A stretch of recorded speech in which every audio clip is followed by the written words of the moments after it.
warahmatullahi wabarakatuh. Warahmatullahi wabarakatuh. Kita masuk ke teks anekdot yang kemarin kita bahas mengenai teks anekdot itu hanya sekilas kemarin, kemudian teksnya juga masih berantakan yang kemarin. Hari ini perhatikan benar-benar teks anekdot ini dalam berbagai bentuk aplikasinya. Jadi untuk teks anekdot ini kemarin kan sudah saya jelaskan apa itu teks anekdot. Nah, teks anekdot ini adalah teks yang berupa cerita yang mengandung unsur komedi atau kelucuan. Nah, tapi untuk anekdot ini dasarnya itu adalah bentuk dari sebuah kritikan. Nah, bagaimana kita bisa mengkritik dengan cara memberi sebuah kelucuan. Inilah dia teks anekdot. Ya, ini kita sudah bahas pertemuan sebelum kita ujian kemarin. Kemudian, nah ini yang terpenting dalam sebuah teks itu adalah struktur. Jadi struktur teks anekdot itu apa saja? Yang pertama itu adalah abstraksi. Apa itu abstraksi? Bagian awal paragraf yang berfungsi memberikan gambaran tentang isi teks. Jadi abstraksi ini berbeda dengan orientasi. Kalau di abstraksi ini masih gambaran umum, kemudian dia belum menunjukkan atau belum memberi peristiwa di dalamnya, belum memberikan peristiwa, masih gambaran umum. Nah, kalau di orientasi, bagian yang menunjukkan awal kejadian, berarti ini sudah masuk di awal ya, berarti sudah ada peristiwanya di awal. Untuk yang krisis ini kan bagian di mana terjadi hal atau masalah yang unik atau tidak biasa terjadi pada si penulis atau orang yang diceritakan. Nah, untuk krisis ini kalau dia bahas dia di novel ini seperti apa ya? Seperti mulai konflik ya. Jadi mulai konflik di sini ada krisis, ada mulai masalah. Apa masalah yang timbul yang akan kamu bahas? Yang kamu bahas, yang akan tadi sudah diabstraksi ya, tapi kalau di krisis ini sudah masuk dia ke masalahnya. Apa sih masalahnya? Kemudian di reaksi ini nanti adalah solusi ya nak, solusi dari pemecahan masalah yang ada di dalam teks anekdot itu. Kemudian untuk koda ini sekedar penutup. Bagian akhir dari cerita unik tersebut bisa juga dengan memberi kesimpulan tentang kejadian yang dialami penulis atau orang yang ditulis, ya. Atau koda ini kalau dia bentuknya dalam kritikan, amanatnya itu dia tidak secara langsung memberikan maknanya. Dia tidak secara langsung, atau disebut dengan apa nak kalau tidak secara langsung makna? Disebut dengan makna tersirat. Iya, makna tersirat. Nah, jadi kan ada yang makna tersirat itu dari tulisan itu, kamulah yang bisa memberi maknanya. Bisa jadi yang ditulis di dalam itu tidak sesuai dengan makna yang sebenarnya. Nah, perhatikan, ini ada. Jadi di sini saya akan memberikan contoh teks anekdot dalam bentuk percakapan dan dalam bentuk teks narasi. Nah, ini dia. Aksi maling tertangkap CCTV. Kemudian ada isi dan ada strukturnya di sini. Nah, untuk yang isi, perhatikan untuk abstraksinya di bagian percakapan, seorang warga melaporkan kemalingan. Ya, seorang warga melaporkan kemalingan. Ini adalah abstraksi ya, karena di sini belum ada peristiwa, hanya memperkenalkan apa yang kalian bahas. Nah, untuk masuk di orientasi, ini sudah mulai dia dengan peristiwa awal. Pak, saya kemalingan. Kemalingan apa? Kemudian si pelapor mengatakan, mobil Pak, tapi saya beruntung. Nah, sudah kehilangan mobil masih beruntung kan? Ini dia keunikan di dalam sebuah teks anekdot. Kemudian polisi, kemalingan kok beruntung? Iya Pak, saya beruntung karena CCTV merekam dengan jelas saya bisa melihat dengan jelas wajah malingnya, kata si pelapor. Kemudian si polisi bertanya, sudah minta izin malingnya untuk merekam? Belum, kata si pelapor. Kemudian polisinya mengatakan itu ilegal, Anda saya tangkap. Jadi yang ditangkap di sini bukan malingnya, tetapi siapa? Pelapornya, pelapor orang yang menyebutkan kalau dia itu kehilangan mobilnya. Nah, di sini kalau dari cerita ini sebenarnya di kehidupan sehari-hari itu banyak nak ya. Nah, ini hanya sekedar kritikan saja. Kritikan apa? Kalau sekarang itu kan banyak tuh yang pelapor yang dihukum bukan bukan tersangka yang sesungguhnya. Nah, ini sebenarnya kritikan untuk si pemerintah. Jadi sebenarnya anekdot ini kritikannya itu lebih ke pemerintah. Nah, ini contohnya dalam bentuk narasi.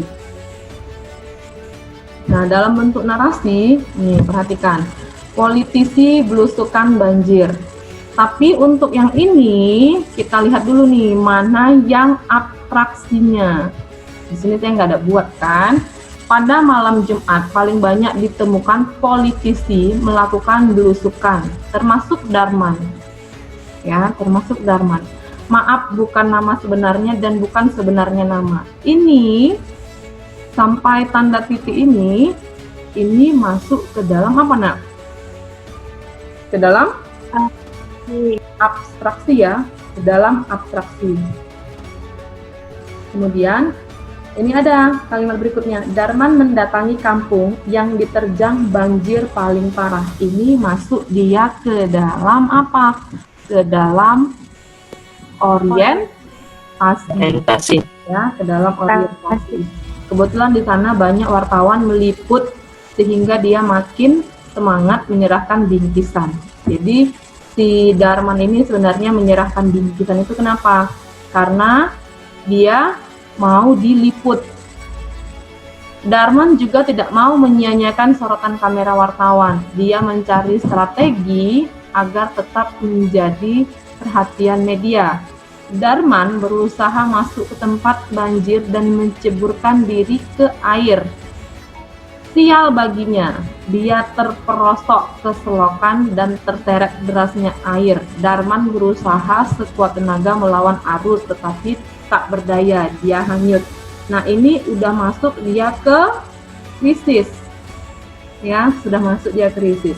Nah, karena dia sudah masuk ke dalam air, apa nih reaksinya? Untung regu penolong sangat sigap, meskipun terseret cukup jauh, Darman masih bisa diselamatkan. Dia dibawa ke posko kesehatan dan dibaringkan di bangsal. Waktu itu semua bangsal penuh oleh orang pingsan. Darman kaget melihat orang yang ada di situ. Semuanya dia kenal. Para politisi sedang belusukan. Lebih kaget lagi ketika dia melihat doa tertulis di dinding. Ya Allah, hanyutkanlah mereka yang tak ikhlas. Sehingga si Darman menjadi pingsan. Nah, ini dari untung regu penolong sampai ke kemana nak? Sampai ke belusukan ini, politisi sedang belusukan ini masuk dia ke reaksi. Kemudian kalimat terakhirnya lebih kaget lagi ketika dia melihat doa tertulis di dinding. Nah, ini sebagai penutup. Ya, ini sebagai penutupnya. Tadi kan saya bilang bisa jadi di penutup itu ada makna tersirat, ya Allah hanyutkanlah mereka yang tak ikhlas. Artinya apa? Di sini berarti sebagai penutup ini masyarakat pun tidak menerima belusukan yang yang tidak ikhlas, hanya mementingkan politik saja. Nah, ini ada satu soal tentang struktur. Kira-kira mana nih menurut kalian jawaban yang paling tepat? Yang mana? Iya, jelas ya. Amin. Kalimat yang pertama. Kemudian Yang ini yang ditanya adalah reaksi. Nah, ayo. Ini kan hanya satu paragraf nih. Mana nih kalimat yang masuk dia ke dalam reaksi? Reaksi anak. Berarti sebuah apa reaksi? Sebuah kegiatan, sebuah pernyataan yang menyatakan penyelesaian masalah. Penyelesaian masalah, masalahnya di mana? Di krisis ya. Kira-kira mana jawabannya yang paling tepat? Bun.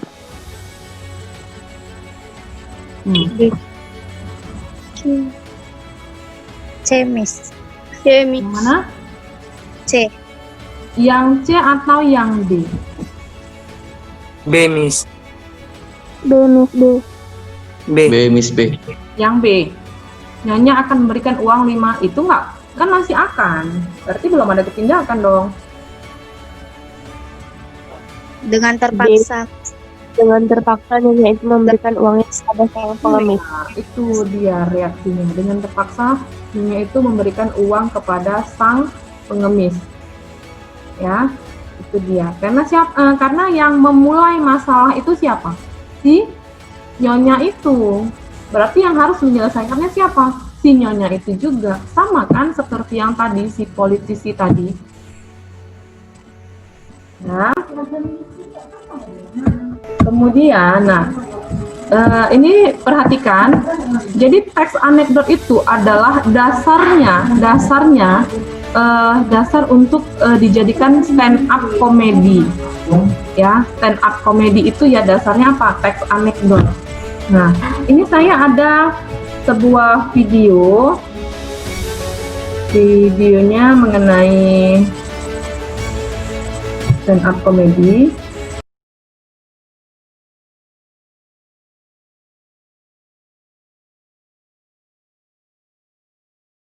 Oke, itu tadi salah satu contoh stand up komedi yang diangkat dari teks anekdot. Nah, sebenarnya ini adalah contoh yang akan kalian buat nanti. Jadi ini adalah tugas kalian berikutnya untuk membuat video untuk apa nak? Untuk melakukan stand up komedi. Nanti waktunya banyak saya buat, dari mulai penulisan naskahnya sampai dengan pembuatan videonya. Untuk referensi, kalian bisa mencari di berbagai sumber dari YouTube.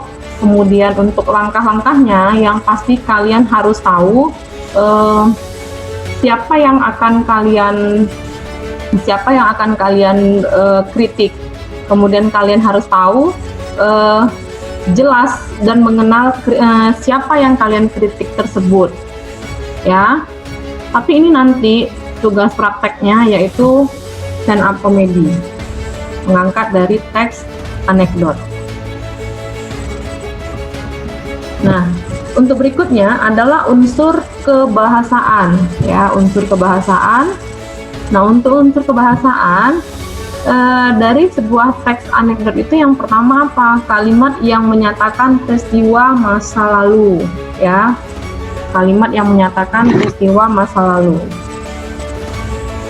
Jadi contohnya apa? Pada puncak pengadilan korupsi politik jaksa penuntut umum menyerang saksi.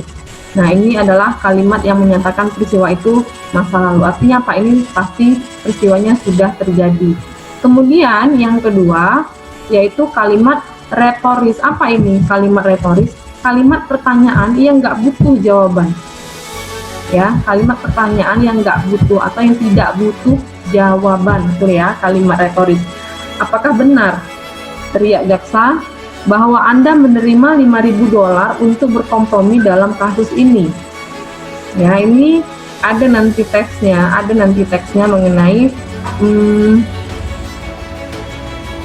mengenai penerimaan $5.000 ini ya untuk sebuah kasus.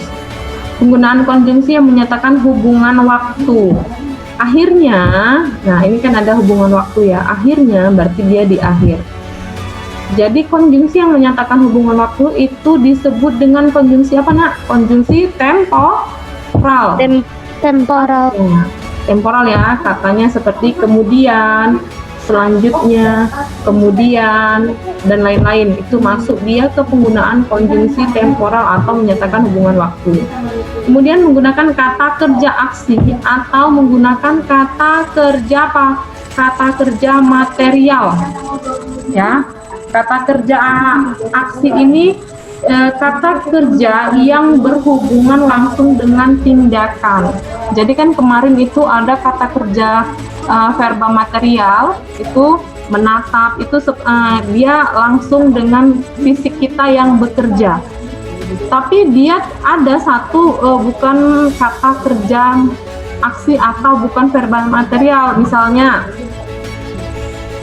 saya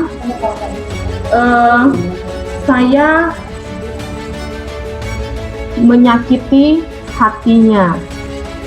Nah, saya menyakiti hatinya. Ini tidak ada dengan hubungan fisik, tapi saya menatap, saya memukul, saya menendang. Ini langsung dia ke fisik. Masuk dia ke verba material. Kemudian ada penggunaan kalimat perintah atau kalimat apa, Nak? Kalimat perintah. Disebut dengan kalimat apa? Kalimat perintah? Kalimat imperatif. Apa? Kalimat langsung. Kalimat apa, Nak? Langsung, Miss. Bukan. Kalimat imperatif. Kalimat langsung ya, kalimat langsung. Kalimat perintah itu nama lainnya apa? Kalimat imperatif. Apa? Kalimat imperatif. Iya, kalimat imperatif atau disebut dengan kalimat perintah. Ya, Pak, tolong jawab pertanyaan jaksa. Ini kalimat perintah. Kemudian penggunaan kalimat seru. Apa kalimat seru, Nak?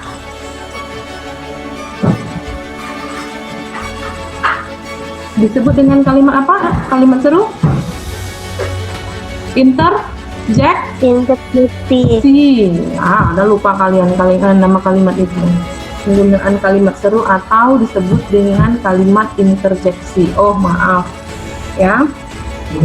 Itu adalah unsur kebahasaan dari teks anekdot. Nah, contohnya ini. Kronologis tadi berhubungan dengan waktu ya. Atau urutan. Jadi kira-kira jawabannya yang mana?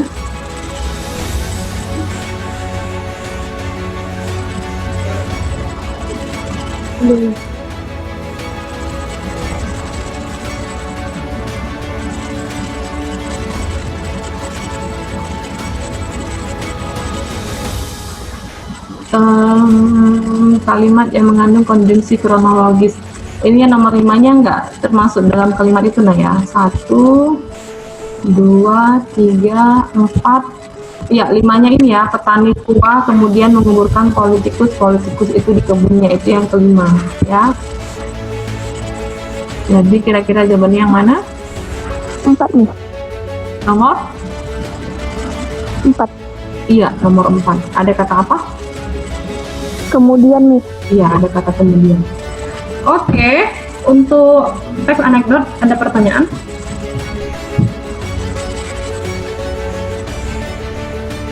Saya pikir untuk unsur kebahasaannya ini, Nak, karena kita udah belajar teks observasi sebelumnya dan teks eksposisi ya, observasi, eksposisi, itu yang kemarin masuk ke MIT.